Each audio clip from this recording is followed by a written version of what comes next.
नाज़रीन, सब्सक्राइब करें पायदे tips channel को और दबाइए बिल की आइकन पर लेटेस्ट वीडियोस सबसे पहले देखने के लिए। बिस्मिल्लाहिर्रहमानिर्रहीम। अस्सलाम वालेकुम नाज़रीन, वेलकम टू पायदे टिप्स। कान से मेल निकालने का आसान तरीक़ा।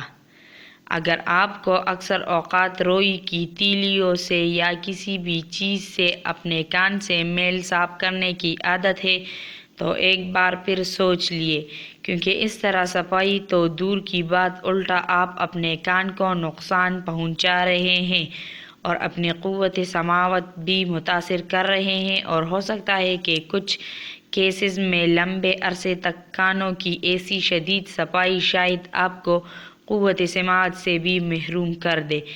आपको ये जान लेना लाजमी है कि कान की तंग नाली मुख्तलिफ चीज़ों को डालने के लिए नहीं बनी। बिलाशुबा सफाई एक नेकी है, लेकिन सफाई करने का भी एक तरीक़ा होना चाहिए। आपके कानों में मौजूद थोड़ा सा चरगोश यानी कान का मेल कानों को नुकसान पहुंचाने का बायस नहीं बन सकता, क्योंकि ये एक कुदरती चीज़ है और कुछ मकासद के लिए कारआमद होती है। यकीनन आप सोच रहे होंगे कि वो कौन से मकासद हो सकते हैं। तो जनाब, माजी में यही चरगोश होंठों को नरम रखने और खुले ज़ख्मों पर मरहम के तौर पर इस्तेमाल किया जाता है। एक हालिया तहक़ीक़ के मुताबिक ये चरगोश और भी बहुत कुछ कर सकता है।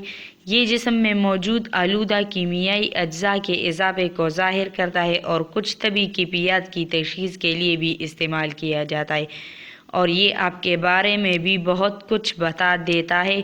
यहाँ मेरा मतलब आपकी ज़ाती साफ़ सुथराई से नहीं। हम में से अक्सर लोग कानों की सफाई का जिक्र करना पसंद नहीं करते और ज़्यादातर इस चीज़ के बारे में इतना ज़्यादा सोचते भी नहीं हैं, मगर हम इस चरगोश से मुतल्लिक़ कुछ ऐसे हक़ाइक़ से पर्दा उठाएंगे जो इतने आम नहीं है। ज़िल में कुछ ऐसी बातें मालूम दी जा रही है जो आपके लिए दिलचस्प साबित हो सकती है और आपके लिए बहुत फ़ायदेमंद और मुफीद साबित होगी। चरगोश के फ़वाइद में से एक इसका कानों को नम रखना है, वैसे ही जैसे आंसू आंखों को नम रखते हैं। चरगोश में मौजूद वैक्स यानी मोम आपके कानों को खुश्की या हारिश के एहसास से दूर रखता है। कानों में बनने वाला मोम या वैक्स महरूद चिकनाहट और मुर्दा काल के हुलियात का इम्तिजाज होता है। इसके साथ मट्टी और धूल कानों में दाखिल होने से पहले इस मोम में फंस जाती है, लेकिन इसका दिलचस्प हिस्सा ये है कि ये धूल मट्टी को अंदर नहीं रखता बल्कि इसकी सफाई करके बाहर निकाल देता है। खाने और बात करने के दौरान हमारे मुंह की हस्बे मामूल हरकत कान में मौजूद मोम या विक्स को बाहर की तरफ धकेल देती है। रोई से साफ की कोई ज़रूरत नहीं। आपको चरगोश को इसके हाल पर ही छोड़ देना चाहिए जब तक कि आप शदीद चरगोश की अलामत को महसूस न कर ले।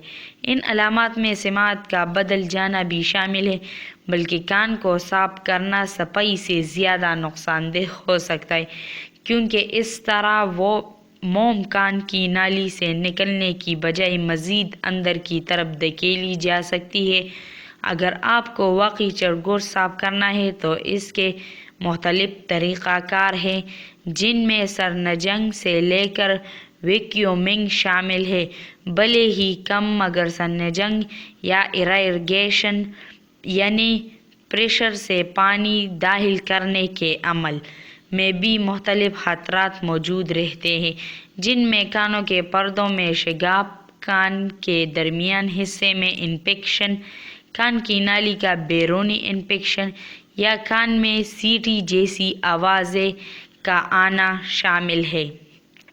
इन खतरों से बचने के लिए लोग माइक्रो या सेक्शन ट्रीटमेंट करवाने जाते हैं, जहां इनके कानों की सफाई एक छोटे से वैक्यूम क्लीन्स नुमा आले से की जाती है। इस अमल को करने के दौरान बज़रिया माइक्रोस्कोप कान की नाली को देखा जाता है। ये इसी तरह का ही آلہ ہے جو ڈینٹسٹ دانتوں کی پیلنگ کے دوران منہ میں موجود پانی کو کھینچ کر خشک کرنے کے لیے استعمال کرتے۔